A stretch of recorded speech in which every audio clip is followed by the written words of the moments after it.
नमस्कार, हिमाचल आज तक के चैनल पर आप सभी का स्वागत है। मैं हूं शहनाज भाटिया। दिन भर की खबरों को लेकर आईटी अस्पताल पर लापरवाही के आरोप, पत्थरी के ऑपरेशन के बाद महिला की मौत, स्वास्थ्य मंत्री धनराम शांडिल का बयान विवादों के घेरे में, नशा तस्करों को रौंद रहा सुक्खू का बुलडोजर, पाकिस्तान बॉर्डर से हिमाचल पहुंच रहा चिट्टा, शिमला पुलिस ने दबोचे 2 सप्लायर, हिस्ट्री खंगाल रही टीम, मंडी में तपती गर्मी के साथ सूखने लगे पेट्रोल डीजल के टैंक, 60% स्टॉक समाप्त, 85 पंपों पर ही सुविधा, इलेक्शन ड्यूटी वाले कर्मचारी 24 को डालेंगे वोट, जिन पंचायतों में 26 मई को मतदान उन्हें मिलेंगे बैलेट पेपर, उम्मीदवारों को देना होगा खर्च का हिसाब किताब, ग्रामीण संसद में तय होगा युवाओं का सियासी भविष्य, कई पंचायतों में चुनाव लड़ रहे कांग्रेस भाजपा से जुड़े युवा, निरंतर बढ़ती गर्मी के दृष्टिगत परामर्श जारी, क्या रहेंगे सोने चांदी के दाम व अन्य समाचार। अब समाचार विस्तार से। नागरिक चिकित्सालय अर्की में पत्थरी के ऑपरेशन के बाद 44 वर्षीय महिला सीमा देवी निवासी चुनारी की मौत के बाद अस्पताल प्रशासन पर लापरवाही के आरोप लगे हैं। परिजनों का कहना है कि महिला की हालत बिगड़ने पर उसे आईजीएमसी शिमला रेफर किया गया, लेकिन वहां डॉक्टरों ने बताया कि इसकी मौत 1.5 से 2 घंटे पहले हो चुकी थी। परिजनों ने अस्पताल पर सही जानकारी न देने और उपचार में लापरवाही का आरोप लगाते हुए निष्पक्ष जांच और दोषियों पर कार्रवाई की मांग की है। घटना के बाद क्षेत्र में रोष है। वहीं वीएमओ डॉक्टर मुक्ता रस्तोगी से बात करने पर उन्होंने कहा कि मामले की जांच के लिए समिति गठित कर दी गई है। नागरिक चिकित्सालय अर्की में पत्थरी के ऑपरेशन के बाद महिला की मौत के मामले में स्वास्थ्य मंत्री धनीराम शांडिल का बयान विवादों के घेरे में आ गया है। मीडिया द्वारा डॉक्टरों की कथित लापरवाही पर सवाल पूछे जाने पर मंत्री ने कहा, पानी नहीं पिएंगे तो मरेंगे ही। मंत्री के इस बयान को लेकर लोगों ने नाराजगी जताई है और इसे पीड़ित परिवार के प्रति असंवेदनशील बताया जा रहा है। गौरतलब है कि महिला की मौत के बाद परिजनों ने अस्पताल प्रशासन पर लापरवाही के आरोप लगाए हैं तथा मामले की निष्पक्ष जांच और दोषियों के खिलाफ कार्रवाई की मांग की है। हिमाचल प्रदेश में अवैध नशा व्यापार के खिलाफ सरकार की कार्रवाई जारी है। पिछले 3.5 वर्षों में लगभग 51 करोड़ रुपए की अवैध संपत्ति जब्त की गई। एसटीएफ ने 700 से अधिक मामलों की जांच की और 300 मामलों को वित्तीय जांच और संपत्ति फ्रीज करने के लिए चिन्हित किया। इस दौरान 75 अवैध संपत्तियों की पहचान की गई और 17 मामलों में अवैध संपत्तियों को ध्वस्त किया गया। प्रदेश सरकार ने चिट्टे की समस्या से निपटने के लिए विशेष अभियान चलाया है, जिसमें लगभग 12,000 व्यक्तियों की पहचान की गई है। प्रदेश की 234 अति संवेदनशील पंचायतों में विशेष पुलिस और सीआईडी निगरानी की जा रही है।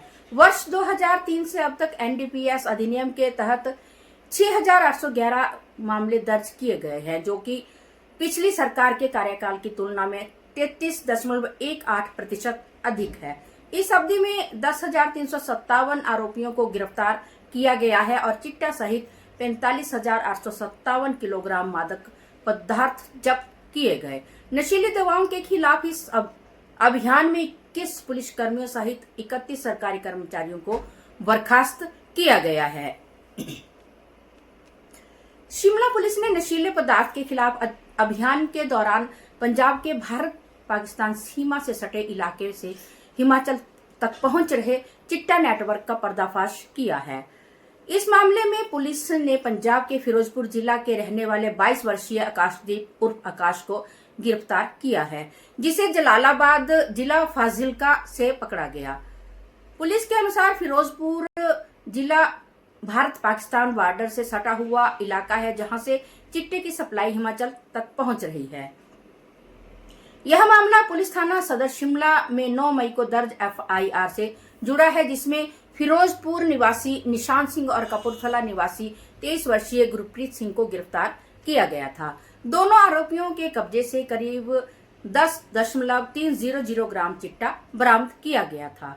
मंडी में पेयजल संकट के बीच पेट्रोल और डीजल की आपूर्ति पर संकट के बादल मंडराने लगे हैं। जिला में 85 पेट्रोल पंपों में से अधिकांश बुधवार को 60% बंद हो गए और शेष पंपों पर केवल 4 दिनों के लिए पर्याप्त ईंधन बचा है। मंडी जिला में पेट्रोल और डीजल की आपूर्ति श्रृंखला बाधित होने से वाहन ठप हो सकते हैं। जिला में पेट्रोल और डीजल के स्टॉक और उपलब्धता में 60% का अंतर आ गया है। हिमाचल प्रदेश में पंचायती राज चुनावों का प्रचार तेज हो गया है। 26 मई को होने वाले पहले चरण में चुनाव के लिए 24 मई को प्रचार थम जाएगा। चुनावी ड्यूटी में तैनात संबंधित ब्लॉक के अधिकारी और कर्मचारी बैलेट पेपर के माध्यम से मतदान कर सकेंगे, जबकि दूसरे ब्लॉक में तैनात कर्मचारी यह सुविधा नहीं ले पाएंगे। प्रदेश में अब तक 131 ग्राम पंचायतें निर्विरोध चुनी जा चुकी हैं और 10,854 पदाधिकारी निर्वाचित हुए हैं। पंचायत चुनावों के लिए मतदान 26, 28 और 30 मई को होगा।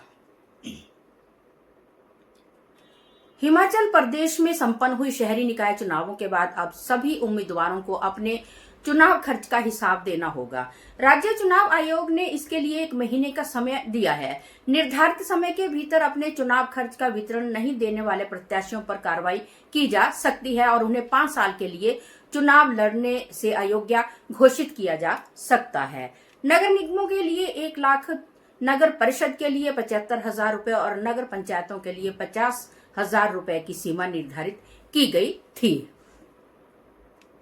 हिमाचल प्रदेश में पेट्रोल और डीजल की कमी गंभीर समस्या बनती जा रही है। कई जिलों में पेट्रोल पंप खाली हो गए हैं या खाली होने की कगार पर हैं। आपूर्ति की कमी के कारण मनाली, रामपुर, बरमाणा और दाड़ला घाट में ट्रकों को डीजल की आपूर्ति प्रभावित हुई है। भद्रास से किन्नौर सीमा तक नेशनल हाईवे पर कई पेट्रोल पंप बंद हो गए हैं। इससे लोगों और वाहन चालकों को भारी परेशानी हो रही है। कई पेट्रोल पंपों पर तेल नहीं मिल रहा है, जबकि रामपुर के एक पेट्रोल पंप पर सीमित मात्रा में तेल दिया जा रहा है। तेल की कमी के मद्देनजर पेट्रोल पंपों पर सख्ती बढ़ा दी गई है और बोतलों में तेल भरने पर रोक लगा दी गई है। इससे आम जनता और बागवानों को परेशानी हो रही है। तेल कंपनियां पर्याप्त आपूर्ति का दावा कर रही हैं, लेकिन वास्तविकता इसके विपरीत है। स्वास्थ्य एवं परिवार कल्याण विभाग ने गर्मी के बढ़ते प्रकोप के मद्देनजर एक परामर्श जारी किया है, जिसका उद्देश्य लोगों को स्वस्थ रखना और बचाव के उपायों के प्रति जागरूक करना है। मुख्य चिकित्सा अधिकारी सोलन डॉक्टर अजय पाठक ने कहा कि गर्मी के दौरान दोपहर के समय घर से बाहर ना निकलने और शारीरिक श्रम से बचने की सलाह दी जाती है। उन्होंने कहा कि बाहर जाते समय सूती और पूरी बाजू के कपड़े पहने, सिर ढकने और पानी की बोतल साथ रखने की आवश्यकता है। डॉक्टर पाठक ने बताया कि लू लगने पर प्रभावित व्यक्ति को ठंडे स्थान पर ले जाकर ORS या नमक चीनी का घोल देना चाहिए और आवश्यकता पड़ने पर निकटतम स्वास्थ्य केंद्र में ले जाना चाहिए। तो चलिए चलते हैं सोने और चांदी के दामों की ओर। तो आज सोने के दाम में तेजी आई है।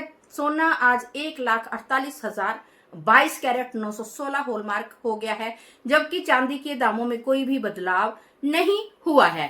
चांदी 4-5 दिन से वहीं का वहीं खड़ा है।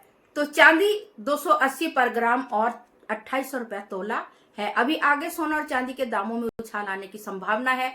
इसी के साथ मैं शहनाज भाटिया के साथ पवन कुमार सिंह व मनोज शर्मा की रिपोर्ट। जय हिंद, जय हिमाचल।